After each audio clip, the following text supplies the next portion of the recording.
Hello दोस्तों, आज मैं आप लोगों को बताने वाला हूं कि आप कैसे महज 2 ही महीनों में अपने सारे सिलेबस को बोर्ड एग्जाम का सारे सिलेबस को आसानी से कंप्लीट कर सकते हैं। दोस्तों, अगर आप लोगों ने अभी तो कुछ भी नहीं पढ़ा है तो आप इस वीडियो से इतना जरूर सीख जाएंगे कि आप अपने बोर्ड एग्जाम में कैसे 80%, 85% तक मार्क्स ला सकते हैं। दोस्तों, अगर आप लोगों ने पहले से कुछ पढ़ रखा है तो आप लोग इस वीडियो से इतना जरूर सीख जाएंगे कि आप कैसे 90%, 95% तक अपने बोर्ड एग्जाम में ला सकते हैं। दोस्तों, आज मैं आप लोगों को ऐसी 6 ट्रिक बताने वाला हूँ जिससे आप अपने बोर्ड एग्जाम के सारे सिलेबस को आसानी से कंप्लीट कर सकते हैं बिफोर द बोर्ड एग्जाम। तो नंबर 1 स्टेप ये है कि एनालाइज योर ऑल सिलेबस। दोस्तों, आपको अपने सारे सब्जेक्ट के हर एक टॉपिक को एनालाइज करना है, देखना है कि आप लोगों ने किस सब्जेक्ट में कितना टॉपिक पढ़ रखे हैं।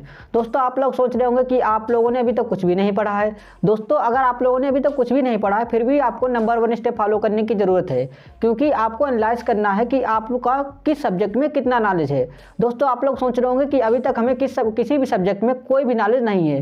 दोस्तों, आपको फिर भी एनालाइज करने की जरूरत है, क्योंकि हर एक स्टूडेंट को कुछ ना कुछ प्रीवियस नॉलेज होती है। आपको वो प्रीवियस नॉलेज एनालाइज करनी है, और जिन लोगों ने पढ़ रखा है, अच्छी तरह से पहले पढ़ रखा है, उन लोगों को भी एनालाइज करने की ज़रूरत है, क्योंकि आप लोगों को एनालाइज करना है कि कौन से टॉपिक आपको अच्छी तरह से मालूम है।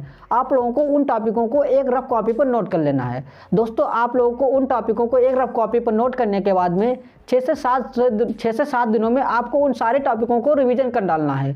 दोस्तों, आप लोगों को रिवीजन इसलिए कर डालना है कि आप लोगों के दिमाग से ये बर्डन हट जाएगा कि आपका जो सिलेबस है वो इतना कंप्लीट हो चुका है। 10%, 25% आप लोगों को जितना प्रीवियस नॉलेज हो या जितना पहले से नॉलेज हो वो सारा आपका सिलेबस कंप्लीट हो चुका है। तो आपका ये सिलेबस इतना कंप्लीट हो चुका है तो आपका सिलेबस कम बचेगा और आपसे बर्डन हट जाएगा। दोस्तों, नंबर 2 स्टेप है collect your all important syllabus. दोस्तों, आपको अपने सारे सब्जेक्ट के लिए जो टॉपिक इंपॉर्टेंट हैं वो एक रफ कॉपी पर नोट कर लेने हैं। दोस्तों, आप लोग सोच रहे होंगे कि ये हमें कैसे पता चलेगा कि कौन से सब्जेक्ट के लिए कौन से टॉपिक इंपॉर्टेंट हैं। दोस्तों, इसके लिए आप यूट्यूब की मदद ले सकते हैं या मुझे कमेंट कर दीजिए, मैं इसके लिए आपको वीडियो बना दूंगा। दोस्तों, आपको अपने हर एक सब्जेक्ट के लिए हर एक जो टॉपिक इंपॉर्टेंट है वो एक रफ कॉपी पर नोट करने हैं और उन्हीं टॉपिकों को पढ़ना है, क्योंकि दोस्तों अब ज़्यादा वक्त नहीं है, आपको A to Z सिलेबस नहीं पढ़ना है, क्योंकि अगर आप A to Z सिलेबस पढ़ेंगे तो आपको बोर्ड एग्जाम तक सारे सिलेबस को कंप्लीट नहीं कर सकते और जिसके कारण आपके नंबर भी कम हो सकते हैं। तो दोस्तों, आपको A to Z सिलेबस नहीं पढ़ना है, आपको इंपॉर्टेंट सिलेबस ही पढ़ना है। तो आपको अपने जो इंपॉर्टेंट टॉपिक हैं, जिस सब्जेक्ट के जो इंपॉर्टेंट टॉपिक हैं वो एक रफ कॉपी पर नोट करने हैं और वही पढ़ने हैं। अब आता है नंबर 3 स्टेप। नंबर 3 स्टेप में है equal important to all subject. दोस्तों, आपको अपने हर एक सब्जेक्ट के लिए इक्वल इंपॉर्टेंट देनी है, हर एक सब्जेक्ट को इक्वल टाइम देना है, हर एक सब्जेक्ट के लिए इक्वल अटेंडेंस देनी है, क्योंकि हर एक सब्जेक्ट में आपको इक्वल मार्क्स मिलेंगे। तो आपको किसी एक सब्जेक्ट के लिए ज़्यादा वक्त क्यों देना है, क्योंकि आपको मार्क्स तो बराबर ही मिलेंगे। तो आपको अपने हर एक सब्जेक्ट को लिए इक्वल टाइम देना है। लेकिन दोस्तों, इस बात का जरूर ध्यान रखना है कि जिस सब्जेक्ट में आप वीक हैं दूसरे सब्जेक्ट की तुलना में उस सब्जेक्ट को आप ज़्यादा वक्त दीजिए, क्योंकि अगर आप उस सब्जेक्ट को ज़्यादा वक्त नहीं देंगे तो आप उसको कवर नहीं कर पाएंगे।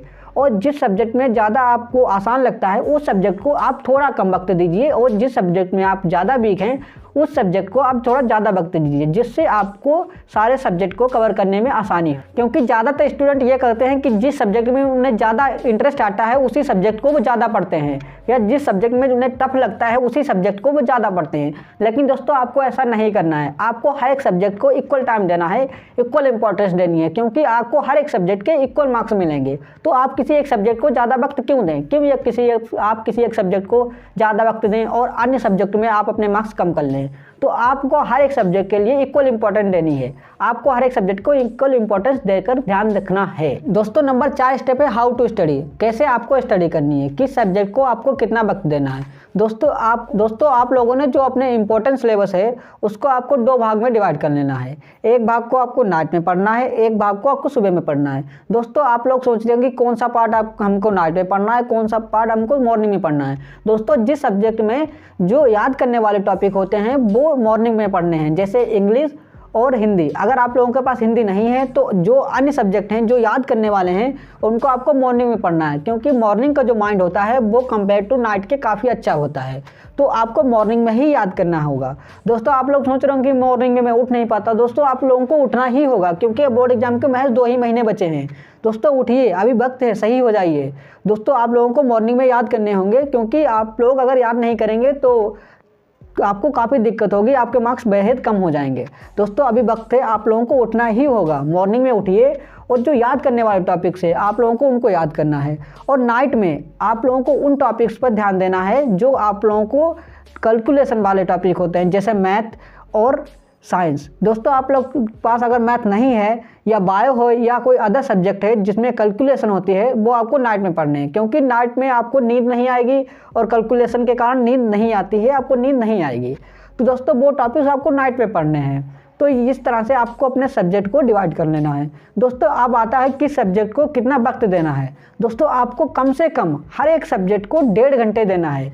दोस्तों अगर आप लोग सोच रहे होंगे कि इतना वक्त कहाँ से आएगा, दोस्तों देना ही होगा, क्योंकि अब 2 ही महीने बचे हैं। आप लोगों ने पीछे बहुत टाइम वेस्ट किया है, अब 2 महीने बचे हैं, अभी तो मेहनत करनी ही पड़ेगी। आप लोगों को 2 महीनों में हर एक सब्जेक्ट को 1.5 घंटे तो देना ही होगा, बहुत इंपॉर्टेंट है, इससे कम नहीं हो सकता।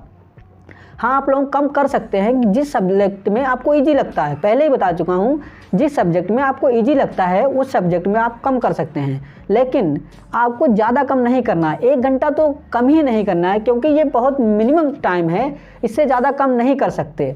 तो आपको अपने हर एक सब्जेक्ट को 1.5 घंटे देना होगा। 1.5 घंटे मॉर्निंग में हर एक सब्जेक्ट को, 1.5 घंटे नाइट में हर एक सब्जेक्ट के लिए 1.5 घंटा, मतलब 3 घंटे नाइट में पढ़ना है आपको, 3 घंटे मॉर्निंग में पढ़ना है। इस तरह से अपने आपको सारे सिलेबस को पढ़ना है।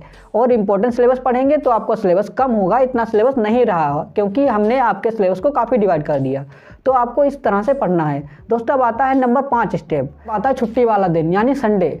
आपको दोस्तों संडे को एक पेपर सॉल्व करना है, किसी भी सब्जेक्ट का एक पेपर सॉल्व करना है। अगले संडे किसी दूसरे सब्जेक्ट का एक पेपर सॉल्व करना है। इसी तरह हर एक संडे 2 महीने तक आपको एक पेपर सॉल्व करना है और छुट्टी रखनी है, क्योंकि संडे को आपको रेस्ट लेना है, क्योंकि माइंड फ्रेश करने के लिए आपको रेस्ट की भी बहुत ज़रूरत है। आप संडे को खेल सकते हैं और केवल एक क्वेश्चन पेपर सोल्व करने के बाद आप खेल सकते हैं, एंजॉय कर सकते हैं, क्योंकि माइंड अगर सही होगा तभी आप अच्छी तरह से स्टडी कर सकते हैं। तो आप लोगों को क्या करना है, हर एक संडे एक क्वेश्चन पेपर लगाना ही है, जिससे आपका जो लेवल होगा आप देख सकते हैं कि किस अगले संडे हमारे कितने मार्क्स आए थे, इस संडे हमारे कितने मार्क्स आए, किस सब्जेक्ट में कितना इम्प्रूवमेंट है, किस सब्जेक्ट में हम कहाँ पर हैं। इससे आपको ये पता चल जाएगा कि आपकी जो वो तैयारी है वो कहाँ तक पहुँची है। तो आपको हर एक संडे एक क्वेश्चन पेपर सोल्व करना है। नंबर 6 स्टेप आता है पेशेंस। दोस्तों आपको धैर्य तो बिल्कुल ही रखना है, क्योंकि धैर्य से ही सब कुछ होता है। अगर आप कितनी भी मेहनत कर लें, अगर आप धैर्य नहीं रखेंगे, पेशेंस नहीं रखेंगे, तो आप एग्जाम टाइम में बिल्कुल गड़बड़ कर देंगे। तो सबसे इम्पोर्टेंट जो टॉपिक है नंबर 6 है, आपको पेशेंस रखना है, धैर्य रखना है, भरोसा रखना है खुद पे कि जो मैं तैयारी कर रहा हूँ, जो हमारे टॉपिक्स हैं, जो सिलेबस है वो काफ़ी सही है और एग्ज़ाम के लिए काफ़ी इम्पोर्टेंट है। और आपको पेशेंस रखना है और इस तरह से आपको अपनी स्टडी को कंप्लीट करना है। Thank you.